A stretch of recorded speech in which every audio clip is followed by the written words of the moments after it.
Swastiastu, salam sejahtera buat kita semua. Alhamdulillah, saya yang saya hormati Bapak Kepala SD SMP 1 Atap 1 Linsa, yang saya hormati Bapak Ibu Guru yang ada di ruangan ini. Terima kasih. Jadi alhamdulillah kita bisa berkumpul pada pagi hari ini karena kita diberikan kesehatan dan kesempatan untuk bisa berkumpul. Kemudian yang kedua, saya ucapkan terima kasih kepada Bapak Kepala Sekolah atas waktunya nih, Bapak Kepala, untuk memberikan saya kesempatan untuk bisa menyampaikan sekedar ini adalah edaran dari Dinas Dikbud ya, untuk tahun ajaran 2024-2025. Jadi kemarin dari sejak mendapatkan penguatan ya. Jadi next Pak, jadi izin tadi Bapak Kepala. Oke, baiklah. Ya Pak Ibu Guru, jadi tujuannya ini adalah untuk memastikan program dan kebijakan dinas dan kebijakan dinas Dikbud tahun ajaran itu tersampaikan ke satuan pendidikan. Kemudian adanya percepatan nantinya dan pemertaan untuk peningkatan kualitas pendidikan di Kabupaten Lombok Barat. Jadi Bapak Ibu. Kemudian izin. Kemudian yang kedua, lanjut Pak. Oke, lanjut.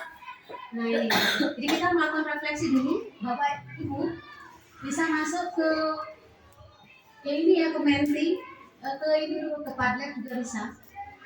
Saya minta ke Menti aja yang bawa Bapak Ibu ya. Kalau Bapak Ibu bisa masuk ke www.menti.com, kemudian masukkan kode itu yang di atas ya, 3346 2027 ya. Menjawab tentang soal ini ya, aplikasi apa yang sering atau pernah Bapak Ibu gunakan dalam belajar. Oke, udah yang jawab Google siapa ya? Saya mungkin spesifik kalau menggunakan Google apa ya? Kan Google itu ada banyak, Google Form, Google Drive, Google Sheet ya, Google Docs, ada banyak sekali aplikasi. Nah spesifik atau Google, oh ya pencarian Google ya berarti ya, pencarian Google ya. Oh, berarti Google dan puisi saya kan YouTube tampak.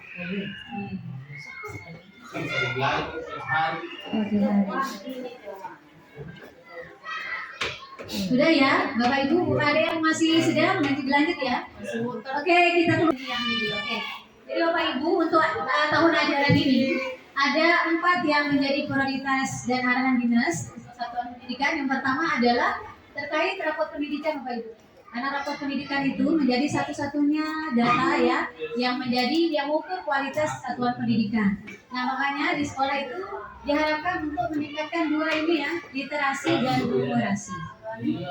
Kemudian yang kedua adalah untuk peningkatan karakter melalui ini pencegahan kekerasan di satuan pendidikan, yaitu melalui pemaksimalan program TPPKSP ini ya, tim pencegahan penanganan kekerasan di satuan pendidikan beserta tentang pendidikan inklusif. Kemudian yang ketiga yaitu penggunaan PMM.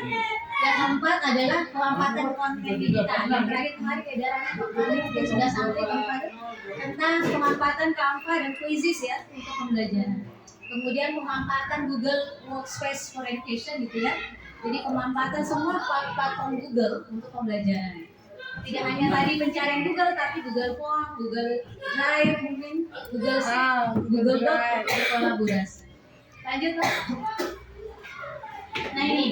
Nah ini yang penting, ada 3 jalur untuk peningkatan literasi Bapak Ibu. Yang pertama adalah bagaimana kita penataan lingkungan kaya teks. Lingkungan kaya teks itu nanti adalah misalnya penataan perpustakaan yang lebih menyenangkan buat anak, pembuatan pojok baca, sudut baca, penamaan tanaman di sekolah diberi nama ya, taruh papan untuk pembuatan literasi. Jadi nanti ada teksnya, ini misalnya tanaman pinang, bahasa Inggrisnya apa, kemudian ada apa manfaatnya sebagai literasi anak-anak.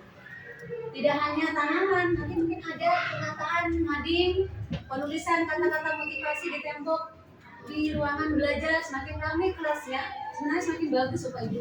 Kalau kita melihat di sekolah-sekolah luar negeri ya, itu ramai banget dengan kata-kata teks ya, dengan pajangan, itu yang penting karena dari sana untuk peningkatan literasi anak-anak yang kita sebut dengan lingkungan kaya teks ya.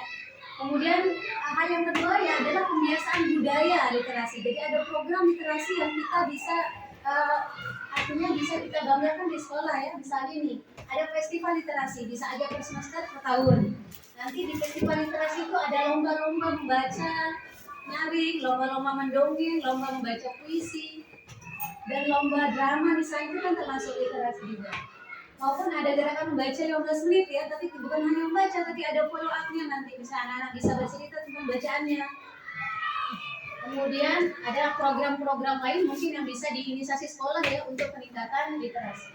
Kemudian yang ketiga adalah literasi dalam pembelajaran. Jadi Bapak Ibu nanti mengajarkan atau menguatkan literasi dalam pembelajaran di kelasnya. Tidak, jadi itu program yang usaha kita itu seperti itu. Nanti ada penerapan numerasi lintas mata pelajaran atau numerasi lintas kurikulum. Kemudian ada refleksi rutin yang dilakukan misalnya per bulan terkait bagaimana penerapan numerasi di kelas. Next Pak. Kemudian nanti yang ini ya, optimalisasi kerja tim TPPK. Nah ini ada 3 hal yang perlu Bapak tim TPPK ketahui. Saya jawab Bapak Ibu. Jadi kita refleksi dulu. Masuk ke web refleksi. Coba. Oh ada, oke. Kalau sudah muncul, klik ini sticky note, kemudian tulis jawabannya ya. Klik, kemudian tulis namanya. Kemudian tulis jawabannya, apa rencana tindak lanjut yang akan Bapak Ibu lakukan setelah kita sesi hari ini. Mungkin ya, filosofinya Bapak Ibu. Kita akan ada cerita dijawab, jadi kalau ada salah-salah kata mohon maaf. Terima kasih. Wassalamualaikum warahmatullahi wabarakatuh. Selamat pagi. Pagi.